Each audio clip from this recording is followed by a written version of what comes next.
अस्सलामुअलैकुम। कैसे हैं आप सब? उम्मीद है कि आप सब लोग खैरियत से होंगे। मैयर थ्योरी कोर्स के लेक्चर 8 में आज हम लोग जिस टॉपिक को देखेंगे वो है लेबेग मैयरेबल सेट्स। लेबेग मैयरेबल सेट्स को देखेंगे कि वो क्या है, क्यों हम उसे स्टडी करते हैं, ठीक है, और उसके कुछ रिज़ल्ट्स को देखेंगे। चलें फिर शुरू करते हैं।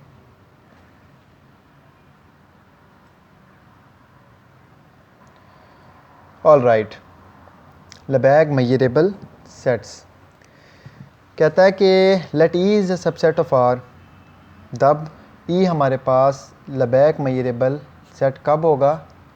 If for each A is contain in R, हर ए के लिए जो कि आर में हमारे पास, उसके लिए हमारे पास ये इक्वेशन अगर सेटिस्फाई कर जाए कि outer measure of A equal है Lebesgue outer measure of A intersection E plus Lebesgue outer measure of A intersection E का कॉम्प्लीमेंट। जब हमारे पास ये इक्वेशन सेटिस्फाई कर जाएगी ना, तब हमारे पास ये जो ई होगा वो लेबेग मैयरेबल सेट्स होगा, ठीक है। नोट दैट इस इक्वेशन से हमें पता चला कि ई का कॉम्प्लीमेंट भी हमारे पास लेबेग मैयरेबल है, ठीक है। अब हम लोग स्टडी कर लेते हैं कि क्यों हम लोग लेबेग मैयरेबल को स्टडी करते हैं, ठीक है। हमने लेबेग आउटर मैयर को स्टडी किया था, लेबेग आउटर मैयर, और ये हमारे पास लेबेग मैयरेबल सेट्स। हमने लेबेग आउटर मैयर में देखा था कि ये सब एडिटिविटी को फॉलो करती थी, ठीक है, पर हमें कोई ऐसी कोई डेफिनेशन चाहिए थी जो काउंटेबली एडिटिविटी को भी सेटिस्फाई करे, ठीक है। उसके लिए हम लोग लेबेग मैयरेबल सेट्स पढ़ते हैं। ये हमारे पास काउंटेबली एडिटिव होता है। सेकंड हमारे पास ये था कि लेबेग आउटर मैयर के लिए हम लोगों ने पीछे देखा था कि वो क्लोज के लिए, ओपन के लिए, इनफाइनाइट के लिए, हर इंटरवल के लिए लेबेग आउटर मैयर था। पर लेबेग मैयरेबल सेट्स में हमारे पास कुछ रिस्ट्रिक्शंस आ जाती हैं और हर सेट हमारे पास लेबेग मैयर सेट नहीं होता। ये हम लोग आगे ज़रूर देखेंगे। तो जो लेबेग आउटर मैयर है वो हम लोग क्या लेते थे? हम लोग पावर सेट्स ऑफ आर लेते थे, जो होता था हमारे पास 2 की पावर आर, वो मैप करता था एक्सटेंडेड रियल वैल्यूड फंक्शन पे, ठीक है ना। और लेबेग मैयरेबल सेट्स कुछ रिस्ट्रिक्शंस होती हैं जो कि हमारे पास मैप करती हैं वही एक्सटेंडेड रियल वैल्यूड फंक्शंस पे।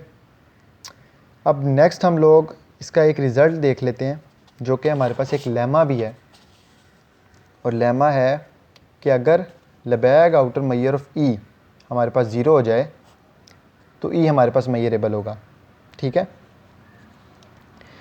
अब लेट हम करते हैं कि ए कंटेन कराते हैं आर में, such that A intersection is contained in E.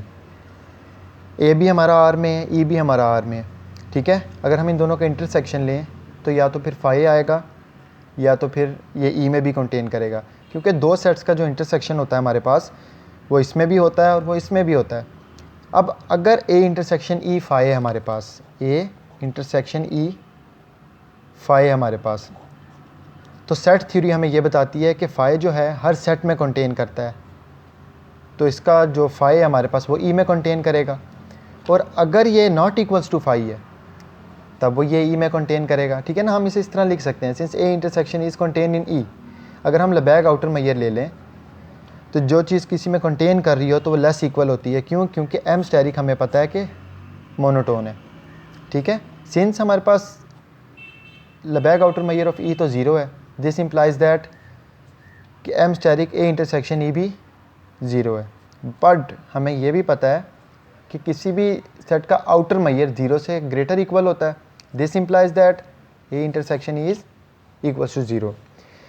Also अगर हम ए का इंटरसेक्शन ले लें ई के कॉम्प्लीमेंट के साथ, तो या तो वो फाई होगा या तो वो ए में कंटेन करेगा, ठीक है ना। फाई भी ए में कंटेन करता है, अगर कुछ कॉमन आ जाए वो भी ए में कंटेन करता है।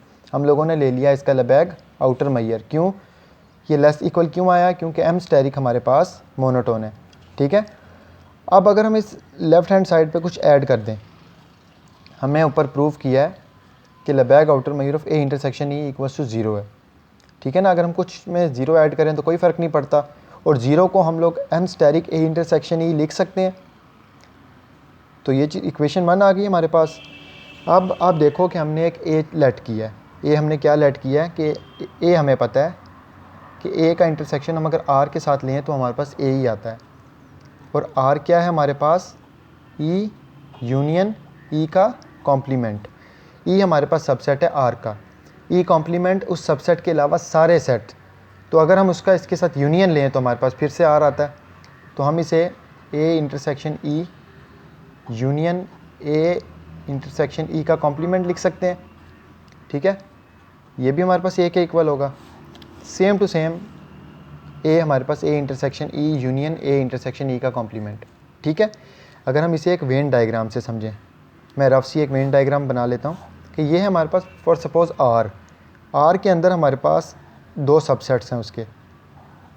ये हो गया हमारे पास ए, ये हो गया हमारे पास ई। लबैक मैयर थ्योरी में ज़्यादातर हम लोग जब भी आउटर मैयर पढ़ते हैं तो हम ए और ई के दरमियान कुछ ना कुछ कॉमन रखते हैं, ठीक है। अगर हम लोग ए इंटरसेक्शन ई लें तो ये चीज़ है हमारे पास, ठीक है। और ए इंटरसेक्शन ई के कॉम्प्लीमेंट के साथ, ई के अलावा बाकी सारे सेट्स के साथ ए का इंटरसेक्शन क्या होगा, ये वाले एलिमेंट्स होंगे। ये नहीं होंगे क्योंकि ई में इंक्लूड है, ई का कॉम्प्लीमेंट के साथ ए का इंटरसेक्शन लेना है। तो ए सारा कवर हो गया हमारे पास, ठीक है ना। इसका और इसका यूनियन हमारे पास ए होता है। ये हमने वेन डायग्राम से समझा, ठीक है। ये मैंने रफ सी ड्रॉ की थी सिर्फ कॉन्सेप्ट के लिए।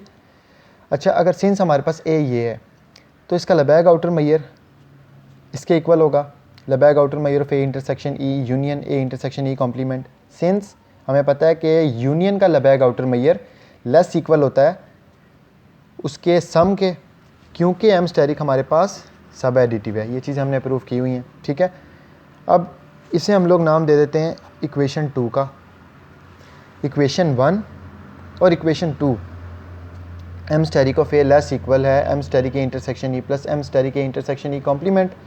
दिस इम्प्लाइज दैट कि M asterisk of A M steric A intersection E plus M steric A intersection E complement के इक्वल होता है। जब ये इक्वालिटी या ये इक्वेशन हमारे पास प्रूव हो जाएगी तो हम लोग कह देंगे कि ई हमारे पास एक मैयरेबल सेट है। आज के लेक्चर में बस इतना ही।